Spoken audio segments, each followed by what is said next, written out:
एक प्यालो ॿ ॼणा इश्क न करे ईअं, लिखिया जे लिखण में से कुर्ब रसंदा कीअं, हुअण कया हीअं वांझिया पस विसाल खां। सुर यमन कल्याण दास्तान चौथों बैत नंबर पहिरियों रसालो शावाणी। हाणे अचूं था औखनि अल्फाज़नि ते।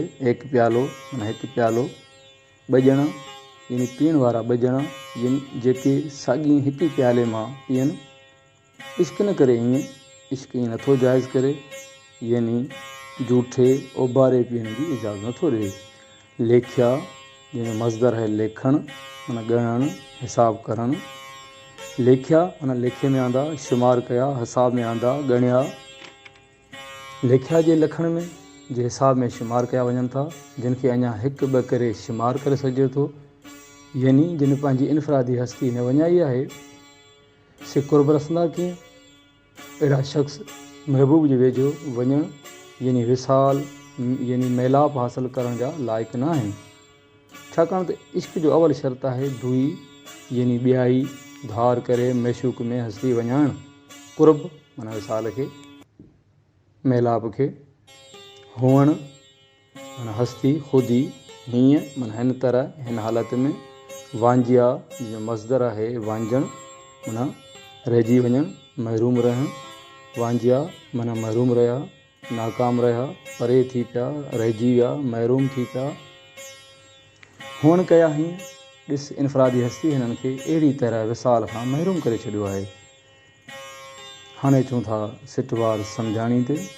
एक प्यालो ॿ ॼणा इश्क न करे ईअं, इश्क जे प्याले में ॿ ॼणा भाङे भाईवार नथा थी सघनि, यानी इश्क में दुई ॿियाई रवा न आहे, यानी इश्क झूठे यानी ओभारे पीअण जी इजाज़त नथो ॾिए।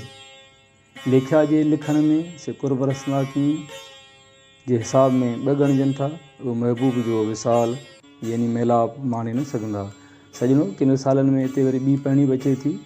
लिखिया जे लखण में से कुर्ब रसंदा कीअं माना जिन जे लछण में लखा आहे, यानी जिन जो लछण सुहिणो न आहे, माना जेके झूठो ओभारो पीअनि था से प्रीअ जो प्यार हासिल करे न सघंदा। हुअण कया हीअं वांझा पस विसाल खां, ॾिस इनफरादी हस्ती हिननि खे अहिड़ी तरह महबूब जी मुलाक़ात खां महरूम करे छॾियो।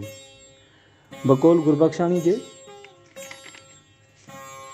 हिते शाह साहब अजब थो ॾेखारे, इश्क जे प्याले में ॿ ॼणा भाईवार थी न सघंदा।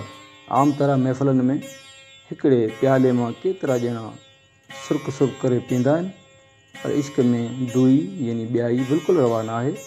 सचो इश्क दुई विञायो आशिक़ खे मशूक जी हस्ती में नाबूद करे हिकु कयो छॾे।